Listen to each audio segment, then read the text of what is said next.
Hi, my name is Harris. I'm one of your podcast hosts.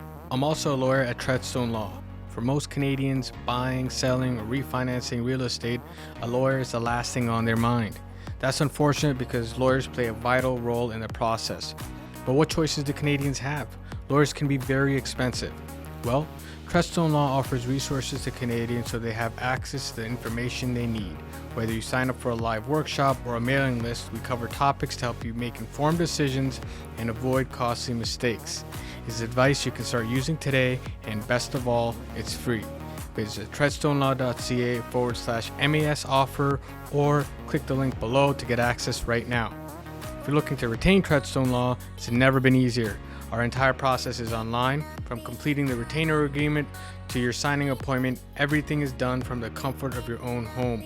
We're your digital lawyers. The best part of it is that you don't pay anything when you're retaining our firm. Visit treadstonelaw.ca/MAS offer or click on the link below to retain us right now. Enjoy the podcast.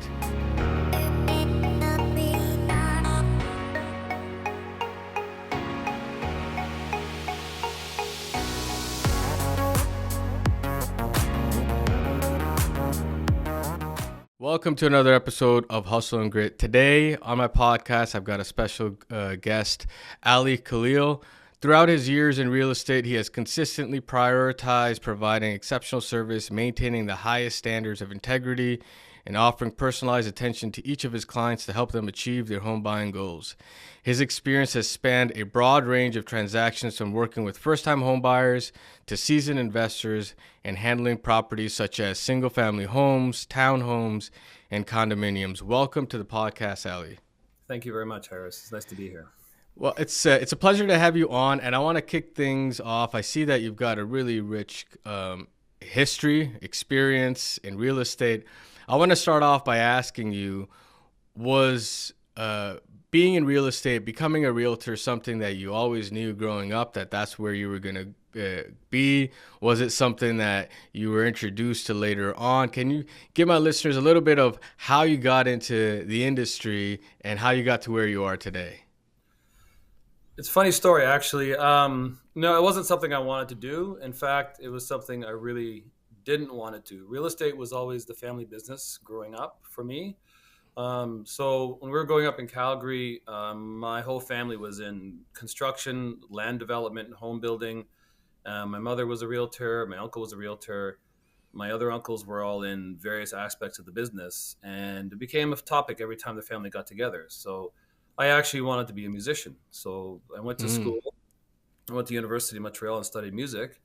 And then when I was done and I came back home to Calgary to pursue music and arts career there, my mother basically pulled me in. She said, listen, just for now, why don't you work with me to help me with my real estate business, and then you can take off when you're ready. And then she basically made it very easy to say yes. So, which it turned out she's actually very good at. So, Well, if it's in the family business and everybody's kind of talking about it, I feel like that helps a lot. There's a huge, exchange of ideas when there's a group of people that can talk about it more openly versus somebody kind of jumping in for the first time. Sorry, I didn't mean to cut you off. No, you're right. It's true. It's true. Absolutely. It's true. So there was a lot. So I had a lot of exposure to the business. And I knew a lot of the tradespeople through the family, like the company parties and everything else. So the plumbers, the electricians, the framers, the architects, all of them. So we talk a lot on a regular basis. So it's kind of being embedded in me as the years went on. So when I got started, she felt I had a natural touch for the business already, and she wanted me to work with her. So at that time, it was a while ago, she just, like, a few years prior, got like a top sales award and everything else for Canada, and then for Alberta and everything else. So she was a top producer, which was a huge part of where I got my work ethic from. It was just working with her, seeing how she handled clients, seeing how she handled her, working at the builder at the time, how she handled both the builder and the clients, and marrying the two and bridging the relationship between the two. Yeah. And just how she handled her business. That was a big part of it. So, and I worked with her for quite a while. From there, I was ready to go out on my own. So I started working with builders for a number of years. Worked with all kinds of builders, track builders, custom home builders, kind of in between multifamily and a little bit. And then from there, I decided I didn't want to be stuck in the show home anymore. So I learned a lot working with the builders, learned a lot about development, construction, about the business side of things, how they structure their deals, how they get their financing for a lot of their projects, how to scout the land, so on and so forth, how to test the land, how to look for other things like that, the permit process. So I got a bit of an inside look to see behind the curtain to see what's happening when being built. So um, I did that for many years. Got into real estate after that, and then we got my license because in out west they don't want builders representatives to be licensed because they feel it's a conflict of interest. So out here it's different. When we moved to Toronto about 6 years ago, because my wife and I decided we wanted to be closer with the family here, and because she's originally from here, and then basically I've been doing real estate since I got here. So, and it's been quite a trip. Yeah, I mean, well, it's safe to say you've got experience in two of the biggest markets in Canada. But I just want to there's one thing that kind of piqued my interest where you said that in out west, the builders representatives, they don't want them to be what is it, registered, or because it's a conflict of interest. Can you just explain a little bit of that in terms of what that difference is, what that conflict of interest is that they feel is there, and what's the difference in Ontario?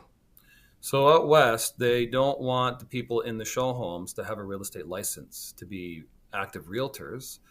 The concern is if one builder has a certain product and somebody comes in and to that builder's showroom and says, well, you have a nice house, but I don't think that's going to work.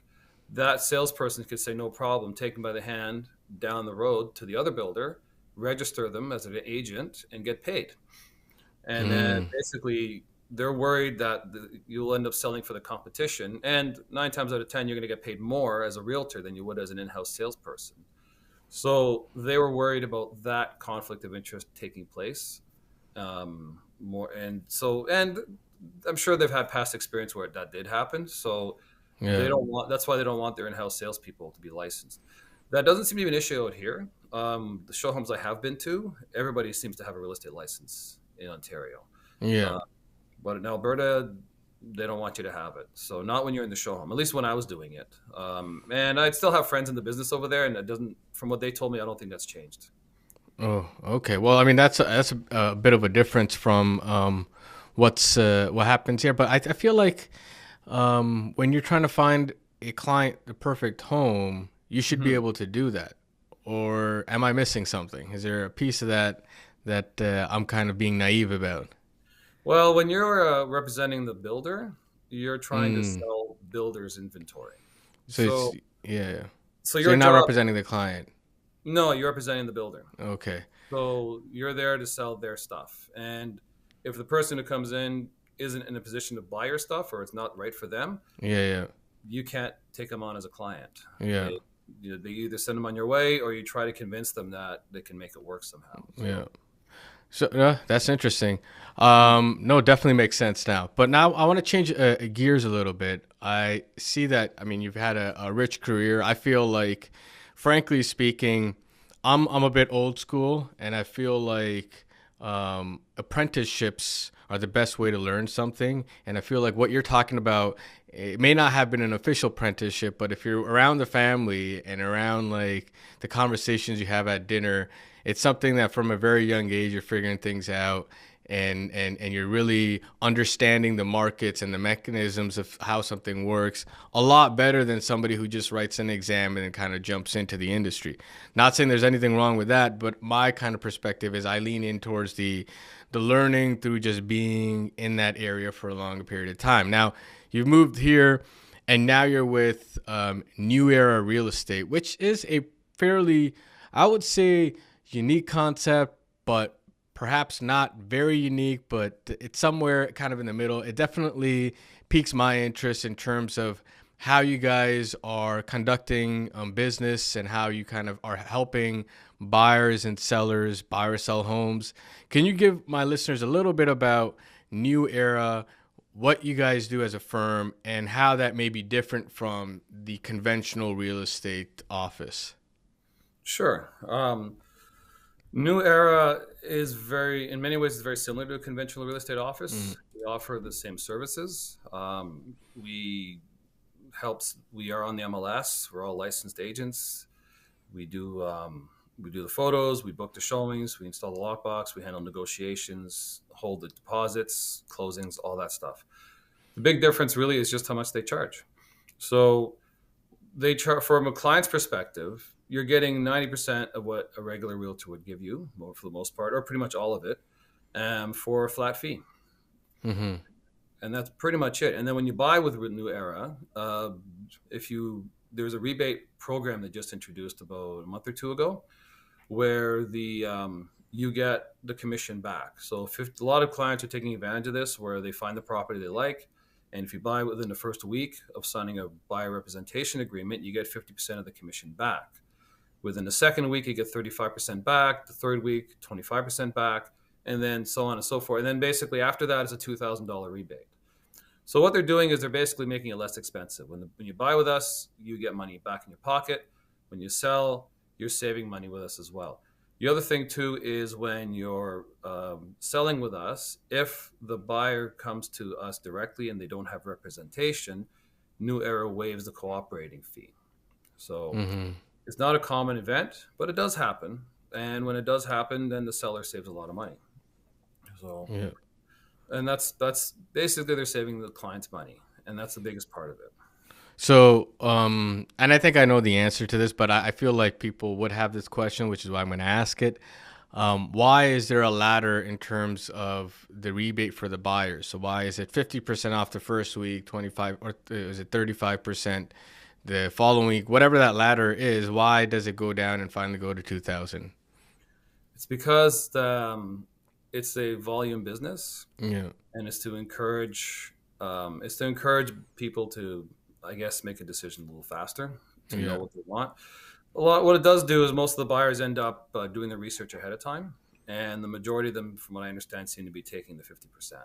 Yeah. So But yeah, it's also, I mean, the longer that you're looking for them, the longer the expenses are, right? So to be actually able to go out and show homes and all of that, it's not like it's free or cheap or anything like that. So, and at the same time, I think there's enough information out there, and I guess your statistics prove that, where the buyers and sellers already have a lot of information to begin with. I think gone are the days where you're solely reliant on a realtor. I still believe that you should be reliant on your realtor because you're not buying and selling homes every day, but there's a lot of homework that you can do ahead of time in terms of preferences, the type of house that you want and all of that. And then actually securing the deal and making sure that you're in a proper deal is something that you would work with your realtor with. Is that something safe to say, or is that, again, simplified? How do you feel about like that statement right there? no, I think it's accurate. Everybody should have a realtor when they're buying a property or when they're selling their property. Like there's so many things that come up people don't even think about because they don't do this every day, right? Yeah.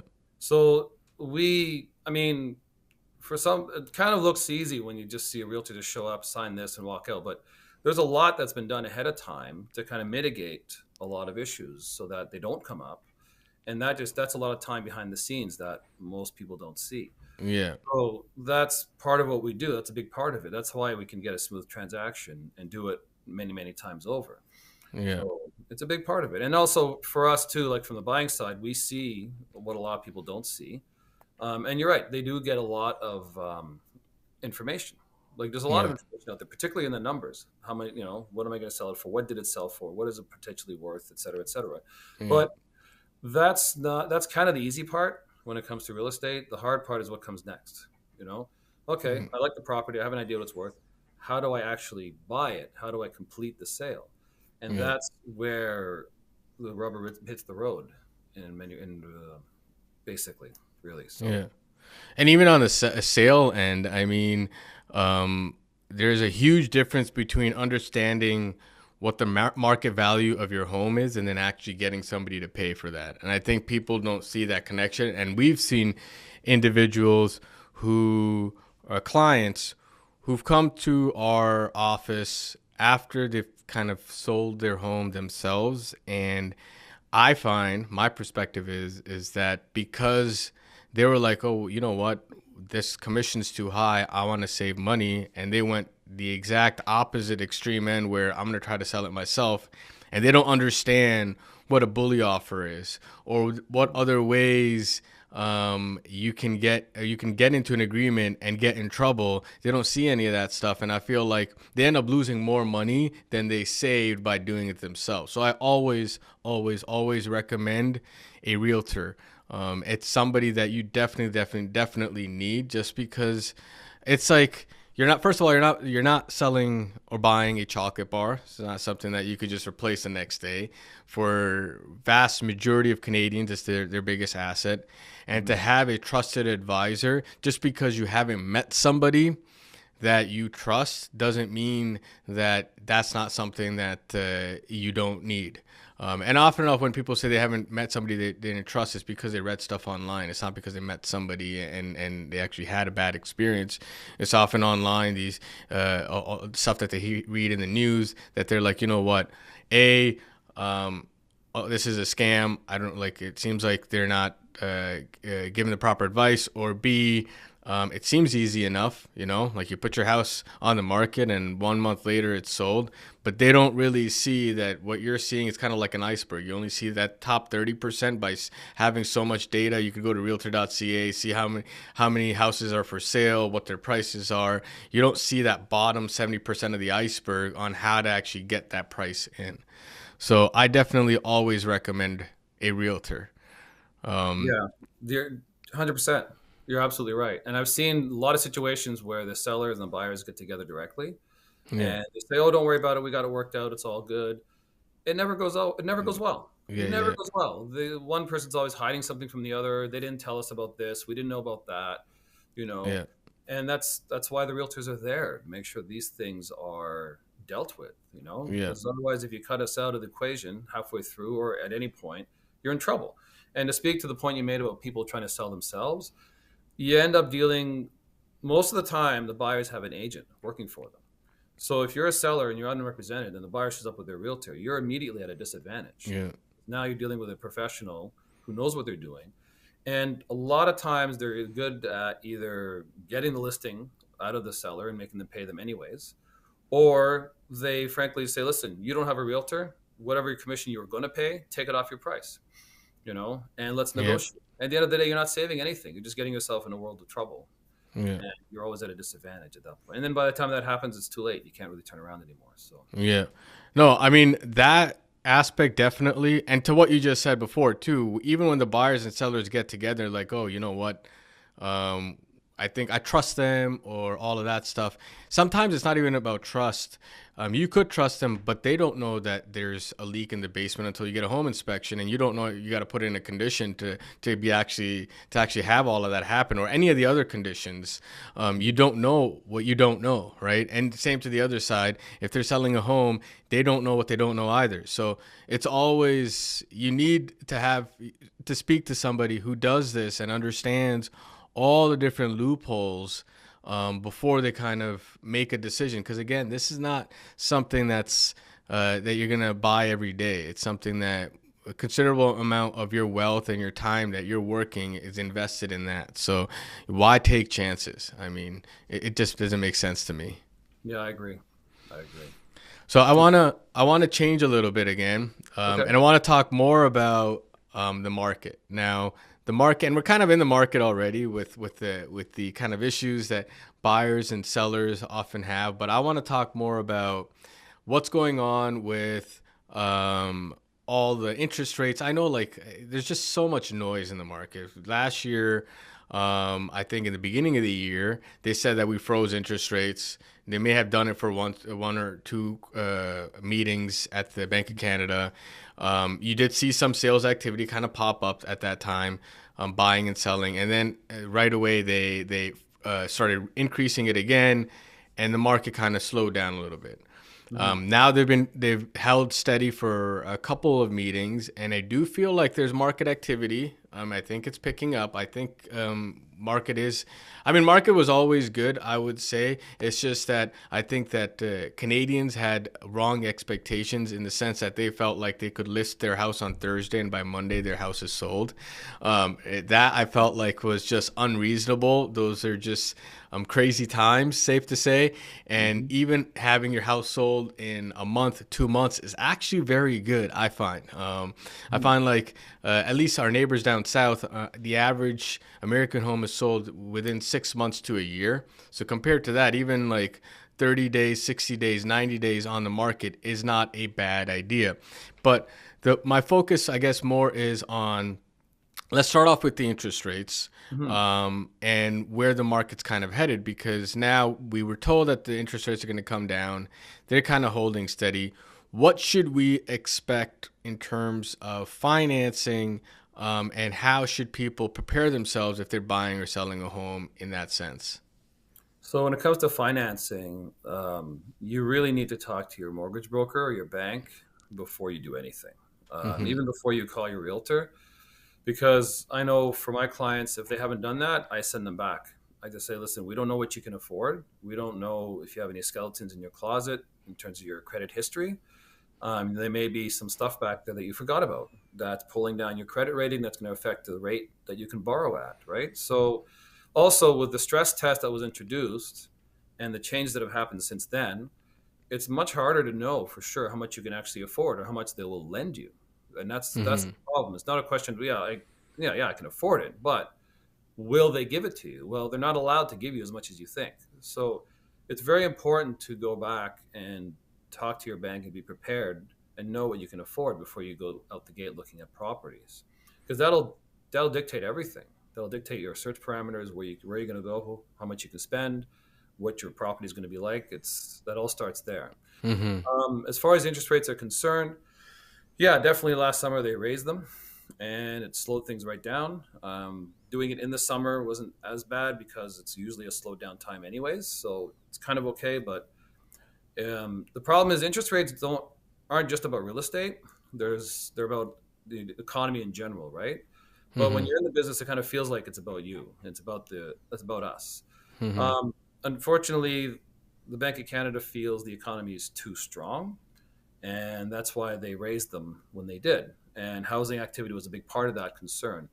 This morning, now they're saying they're going to probably hold off on dropping rates until the summer, which is what some people thought what they were going to do. But a lot of people are expecting they're going to do it by April, because again, they feel like the economy is still too strong, even though our inflation rate has come down to around 2.9%, which is what they said is what they wanted it to be before they started reducing the rates.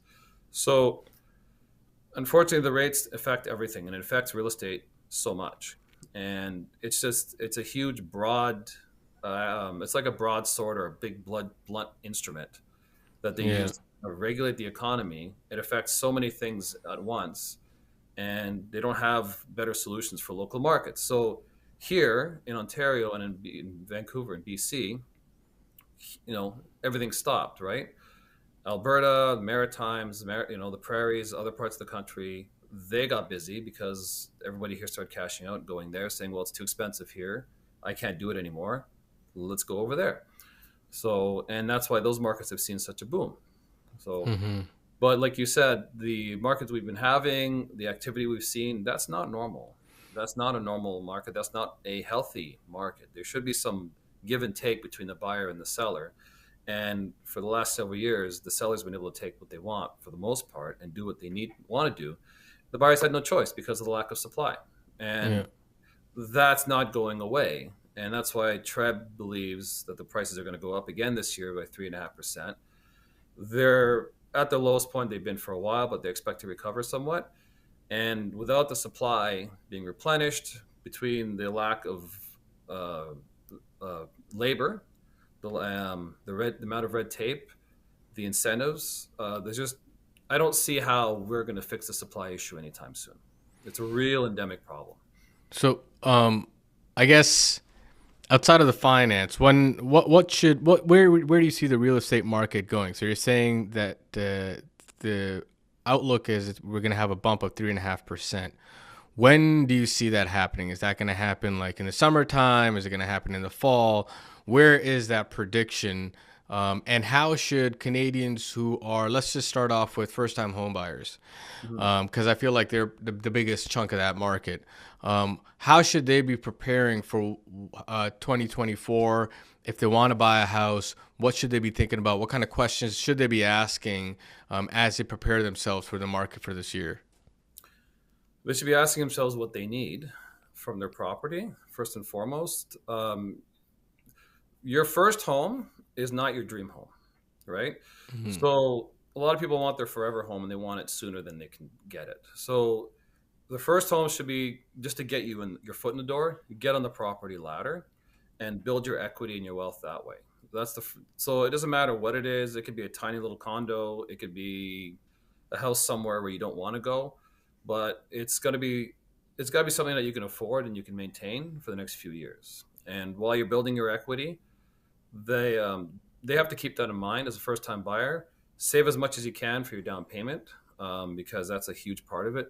You do have new government programs available to you as a first time buyer that the government has made available, such as the RSP, down payment savings plan, or whatever it is, basically where they'll set aside money for you. You can pull it out of your RSP tax free for your down payment. Um, I believe there's some matching and some other programs that are in place. Bottom line, there are tools and levers you can pull to help you with your first home purchase. They're not dramatic because the rest of the country doesn't have the same price points we have here in Toronto, but every little bit helps, you know? Mm. So be prepared, know what you can afford, talk to your bank, your mortgage broker to say, hey, what can I afford? What can I swing? Where should I buy? Even let's say if they're young buyers and they're living at home, um, they want to buy a place, they can't afford to move into it, fine, rent it out. You know what? At least have something that is in your name that's gaining value and gaining equity over time. If you can buy something where you can live up and rent down or vice versa, great. But those properties tend to command a premium Mm. and they're hard to find. Everybody wants them, and getting them is not easy unless you want to go outside the city type of thing, you know? So, but for a lot of people who are remote workers, it's become easier. So, But in terms of timing, what do you suggest is, it's a crystal ball question. I'm not holding you to this. mhm. But like I said, like what and I repeat this often enough. My dad growing up used to say, if you talk to somebody who is knowledgeable, even when they're wrong, they're right because they got the generals down. And if you talk to an idiot, even when they're wrong, they're right. I mean, sorry, even when they're right, they're wrong. Sorry, because they don't know what they're talking about. So that's why I was asked these crystal ball questions, because it's not about being right or wrong. I'd rather kind of pick your brain and understand what the mechanics are in terms of how you're kind of approaching it. So having said that, what do you think is a good timing? Should they be looking in like the springtime, summertime, fall, winter? What is kind of your perspective of when, what's the ideal time this year to make a purchase? Okay, I'm going to go into my crystal ball here. I'm going to go on a limb. I'll make some calls. This year, the best time to do it is now because Mm. the market's increasing as the weather gets warmer. So the best time to do it is now while things are still kind of quiet. If you buy in the spring, yes, there's more selection, but there's also more competition.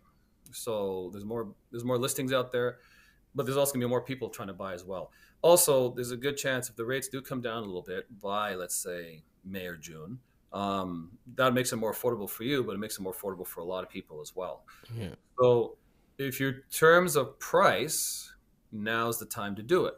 I believe we bottomed out around November, and the prices have kind of started coming up since January, a little bit, but not much, but a little slowly. We're seeing it, and I think that's going to continue throughout the rest of the year.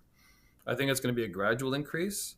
I think by this spring, we're probably going to see maybe 2%, maybe of that 3.5%, maybe more.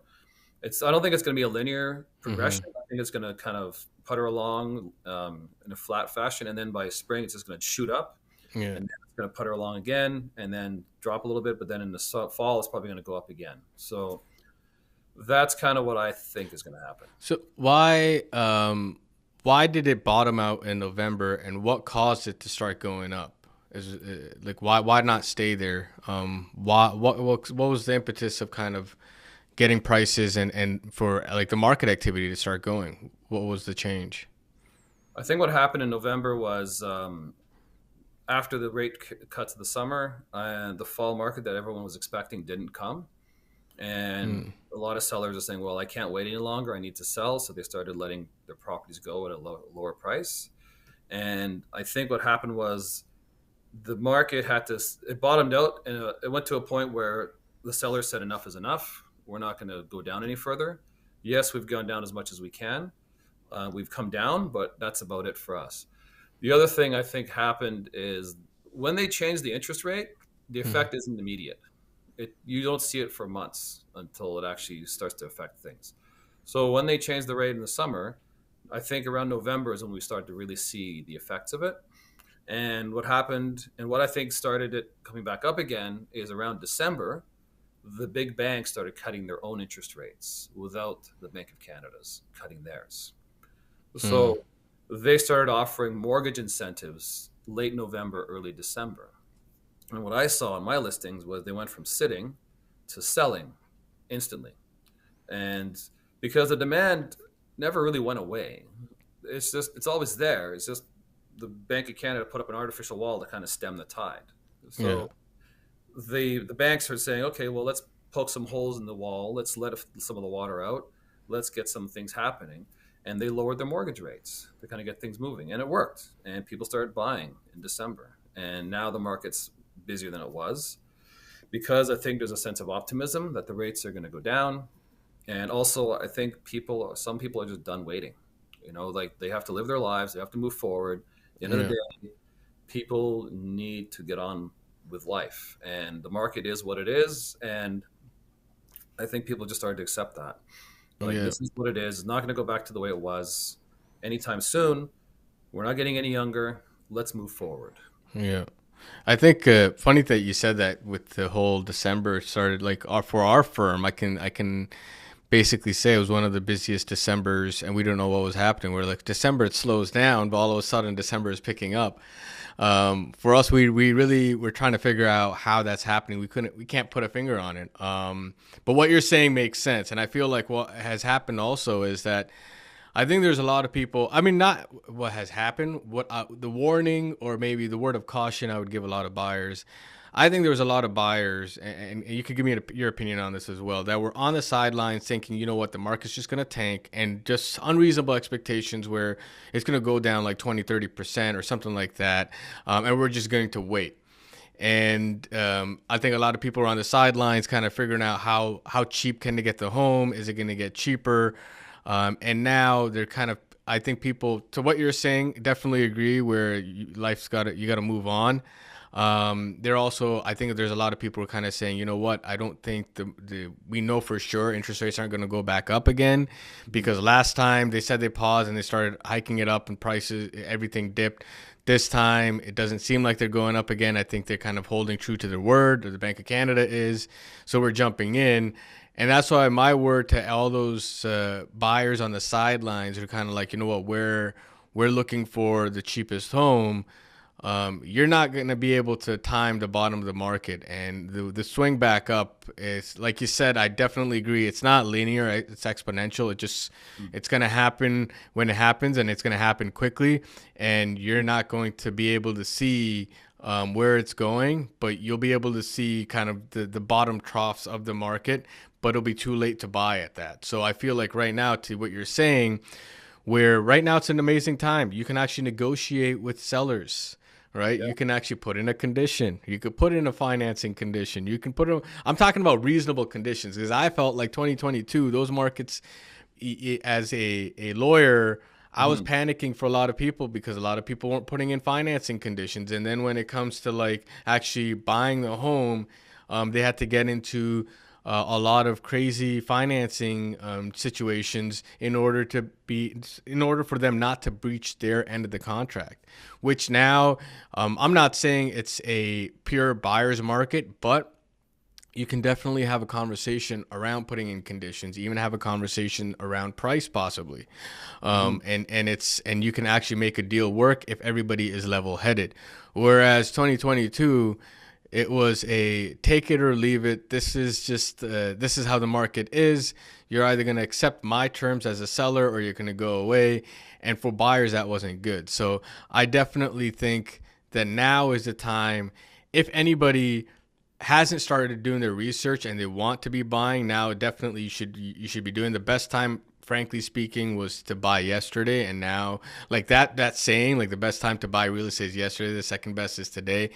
It holds, I feel like, more true than now than it has ever been before. Because to what you're saying, as soon as if the Bank of Canada dips at even 25, the interest rate's 25 basis points, I feel like it's not even just putting more people in the affordability kind of bracket. Even those who can afford are realizing, whoa, prices are going to start going up. If they keep going down, we got to jump in now. And Yeah, so I feel like you have to kind of get ahead of that if you want to really make the best investment decision. I agree. And that sentiment is, and to a certain extent, that speculation is just going to drive people to the market. And then it's going to be a bit of a feeding frenzy at that point. So, I mean, December, the banks cut their own rates and it started getting busy for everybody, right? If the Bank of Canada does it, yeah, it's going to get really busy. I think the market's going to pick up, and then we're going to see prices start going up again. So, I think that's part of the reason why they're nervous about it, about dropping the rates too soon, because they know this is going to happen. They also know, which we've been saying as well, is that they've kind of caused their own inflation in a way. Yeah. So by doing what they're doing, so they're almost working against their own goals in a sense. So they're getting a little testy about it from what I read this morning, but they're yeah, they'll be on track for that. But you're right. You're right. Yesterday was the best time. You don't know where the bottom is until it's behind you at the end of the Yeah. day. But today is the best time to buy. Yeah. So for again, this is going to be a bit of a crystal ball question, but it's more preparation. And I'm gonna tell my listeners, for all of you who want to reach out to Ali, I'm gonna put his contact information below or on the side, depending on where you're listening from. Sorry, Mm. Ali. My question to you is, for those who are looking to buy a home in the next 6 months, other than financing, what are the one or two things that they should do to start getting ready to buy? I would say outside of figuring out how much they can afford and outside of reaching out to you, what Mhm. are the one or two things that they should be thinking about, the homework that they should be doing to prep themselves to buy a home? Know where you want to go. If you're getting your money from somewhere else, I mean, save your down payment for one, and then know exactly where you want to live. That's the key. Once you figure out your kingdom, then you build your castle. So if there's an area of town that you really like, but the homes are too expensive, then get a condo or something over there if that's where you want to be. You need to get a better sense of what's important to you, like how you want to live, and you got to take those into consideration. You have pets. Is there any hobbies you're going to be taking up when you move, right? Why you're moving in the first place? Those are the questions you have to ask yourself, and you have to be prepared to answer them, because you don't want to buy a home because it's got a lot of wow to it, but it's not a good fit. And it happens a lot. A lot of times people do really nice renovations, but they killed one of the bedrooms in the process. And Mm, now the home, it's like, oh, that's okay, we can live without it. And then a few months down the road, they're like, no, it's too much. We need to figure something else out. And then now they're just kind of stuck with it. So know your needs and wants ahead of time and stick to it. And also visit the neighborhoods that you're thinking about and just kind of get a feel for them, see how you like them. So some people say, I want to be in Mimico, I want to be downtown, I want to be in North York or whatever, but get a feel for those areas. And, is transit important to you? You know, mm, Pets important to you? Like, you need to have dog parks nearby, schools, shopping, where, how do you spend your time? And mm, how do you see yourself spending your time in your home? And that's important. And so when you see a house and you tell me I need 3 bedrooms, okay, any pets, blah blah blah. Well, you're going to need a yard, cats, dogs, goldfish, whatever, right? Your needs are critically important, and you don't want to sacrifice too much of that when you buy a home, because the last thing you want to do is buy a home and 2 3 years later you're going to be selling it again because it's just it's not working out. So you want to think of a home as a place you can live in for the next 3 to 5 years.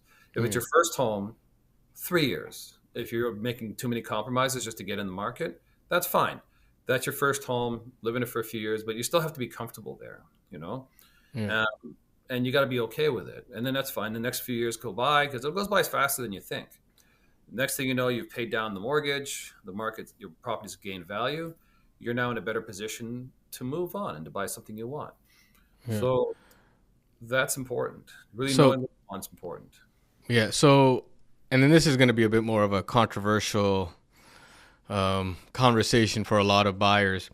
So for a lot of first-time buyers, as you've kind of went over, they're kind of looking for their forever home, but you're trying to get into the market because obviously you don't have the financial wealth of the financing or the ability to buy Hmm. your forever home as your first home. Not well, most people don't. So you have to make compromises. Now, if you're looking at it from a perspective of a first home, like you just said, I'm going to sell in 3 years.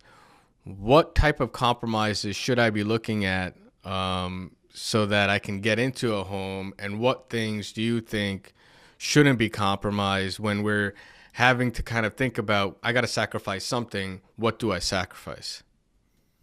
Oh, that's tricky. Yeah. I guess it depends on the buyer. It depends on what's important to them. For example, for some people, they really need a fast internet connection. And buildings downtown, most of them, a lot of them have fiber, high-speed internet, but some of them don't. So let Yeah. me back up for a second. The It depends on the buyer and what they need and what they don't need. Some people are more willing to commute to get a bigger house, right? To get Mm-hmm. more of the house they want and sacrifice the neighborhood. Usually it's a balancing act between the location and the property, you know? I can get a nicer property if I compromise the location. I can get a nicer location if I compromise the Mm. property.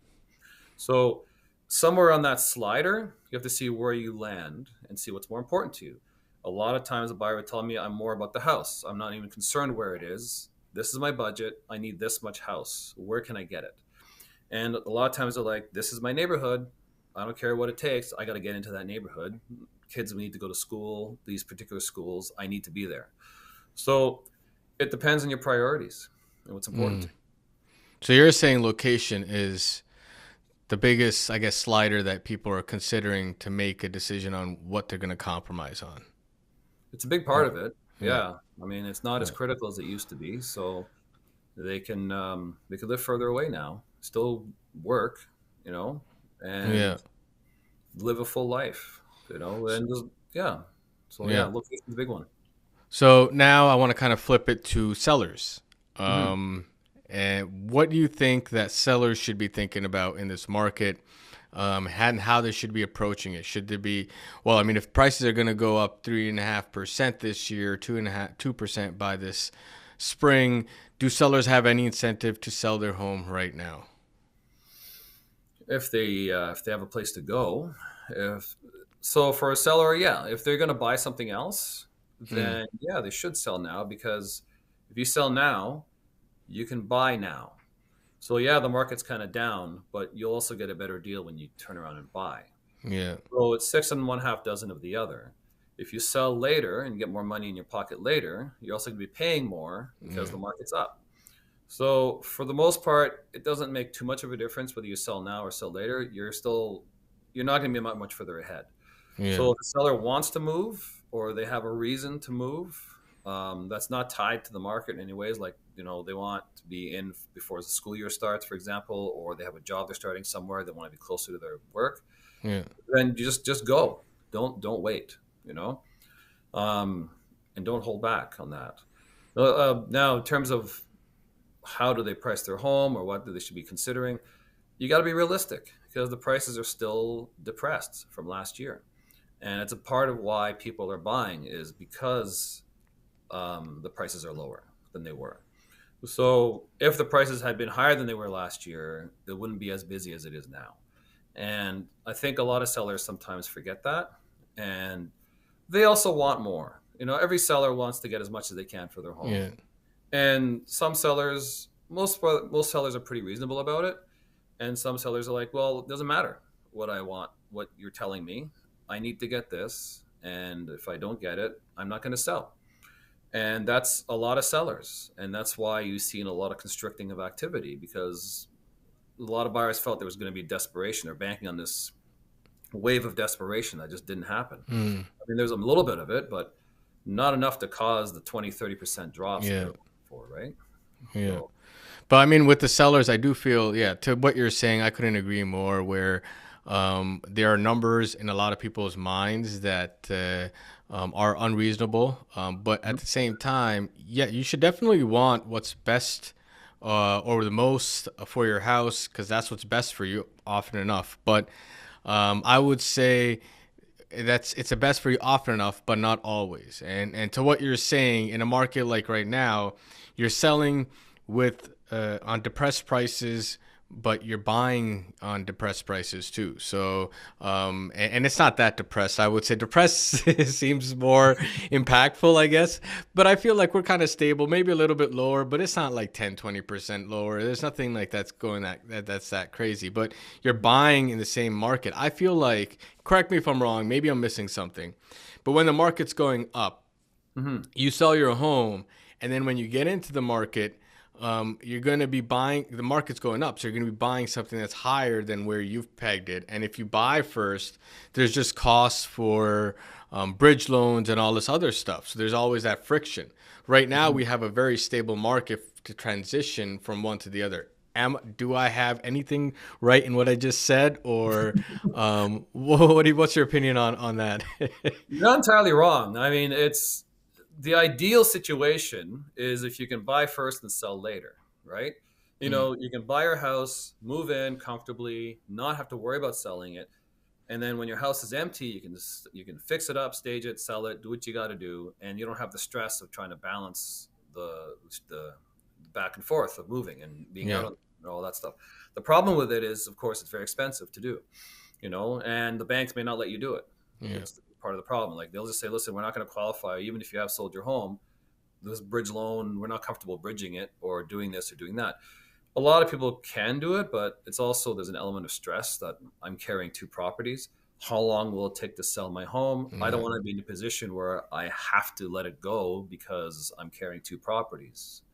So a lot of sellers feel like if they're in that position, their back going to be against the wall, and they're going to have to let it go at a price that they're not comfortable with. So they'd rather sell first, be in control, and buy later. However, if they have to, a lot of times people have a place they can stay while they're looking for a home, whether it's family or friends. But if they have to rent a place, renting a place is not easy. It's very challenging to do. It's expensive. You're looking at being locked into a lease. And landlords right now have all the power. Yeah. So Definitely.